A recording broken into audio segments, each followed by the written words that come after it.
Good morning, great morning, wonderful morning, spectacular morning, outstanding morning, magnificent morning, incredible morning, stupendous morning. Yes, all of those.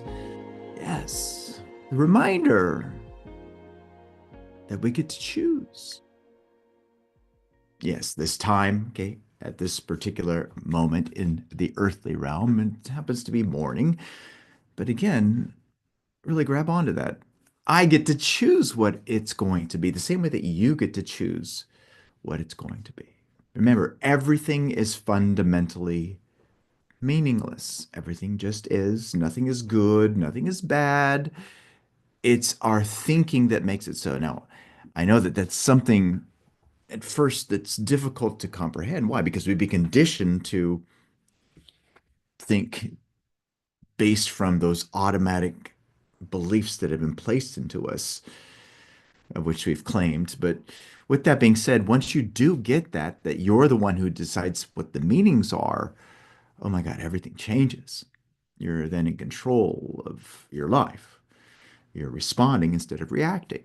And this is what we're hoping that you get for you as well, that you'll tie into this and embed this thought process, this way of thinking into your life.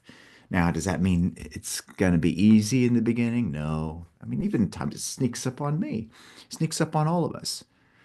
But see, this is where the practice comes into play. See, application, baby, that's where it's at. When you apply it, when you practice it, when you use it again and again and again, what shifts? The pattern, the habit, that's what that is. And when that changes, then that means it becomes effortless. So, with that being said, make sure that you're using this, that you're applying it. And also make sure also as well that as you are going through this, that you have your goal card with you. Wave your goal card. You should have it. This should be important to you. Make this more important than your phone. Yes. Become one with the idea. Be loyal to this image that you have written on a piece of paper, on a card. Make it mean something really, really big to you.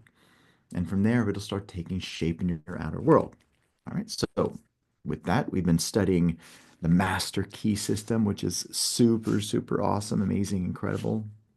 Make sure you have a copy of this. If you don't have a copy of this, just click on the link that we're going to provide to you where you can get a copy of this on Amazon. Make sure that you're using it. Make sure you're writing and underlining and making that important because, yeah, that's really cool. All right. And there's other companion books too, as well, which is, Subconscious Code, which talks about crazy awesome stick person. Okay. Another beautiful companion that you can get for that as well.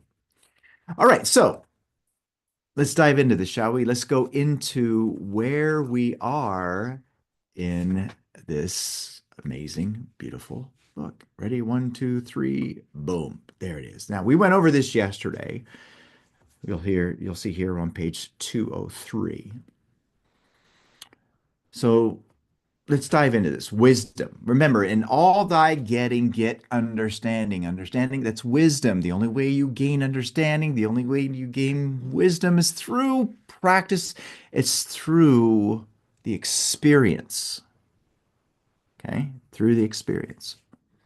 Now, wisdom begins with the dawn of reason.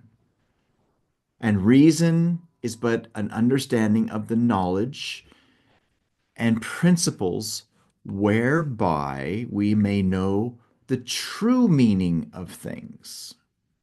Wisdom, then, is illuminated reason, and this wisdom leads to humility, for humility is a large part of wisdom. This is really amazing because, again, it ties into how when you do experience things, you'll gain that understanding. You'll go, oh, okay, rather than react. How many of you have gone through that? The reaction is like, right, it's no good, right? It's so much better when you understand it. See, this is why I repeat so many things here, by the way. How many times have I shared this with you? Seed, plant, blossom, fruit. Write that in your notes around this again. Seed, plant, blossom, fruit. See, it's one thing to know it and go, okay, I know it, but if you don't understand it because you haven't gone through the process in your mind, it's very easy to lose your shit. Okay? That's not good. But when you do go through it in your mind, you remind yourself and lock into it, then the humility comes into play. You're now calm, collected inside. And that's what's really, really awesome. So let me repeat this again. Wisdom begins with the dawn of reason, and reason is but an understanding of the knowledge and principles whereby you may know the true meaning of things. Wisdom then is illuminated reason. It's an engagement of the thought process, of the ideas, and this wisdom leads to humility, calmness, poise, for humility is a large part of wisdom. Now let's go further.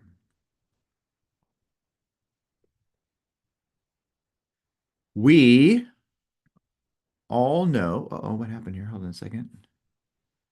It shifted here. Bear with me just a second.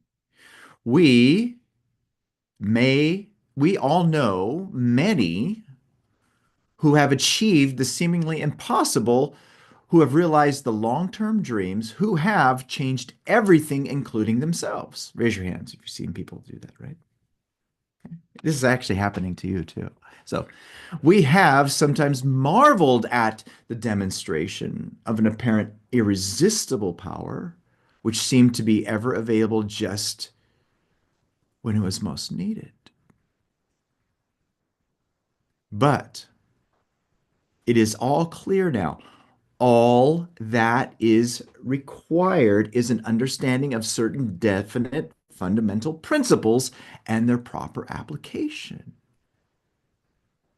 Now, many of the principles that we have been diving into, cause and effect, the perpetual transmutation of energy, everything's always moving into form. That's what that is. It's a principle. Polarity, law of gender, which is growth. When you have an understanding of these principles, meaning you're using them and you apply them, there's a beautiful calmness that happens inside of you.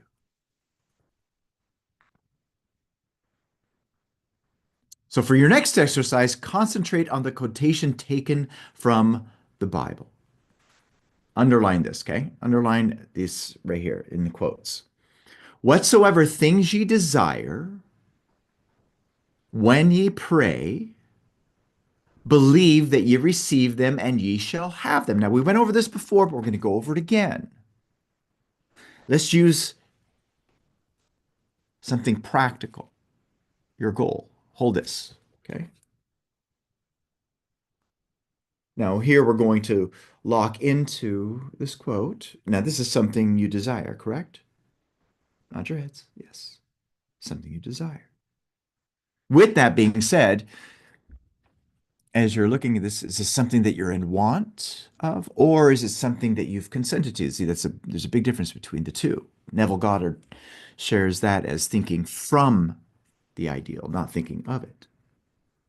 With this being said, again, lock into this. Whatsoever things ye desire, when ye pray, in other words, you're in it, believe that ye receive them. In other words, it's done. I'm so happy and grateful now that, and then what'll happen? And then ye shall have them. It'll become a part of your physical reality.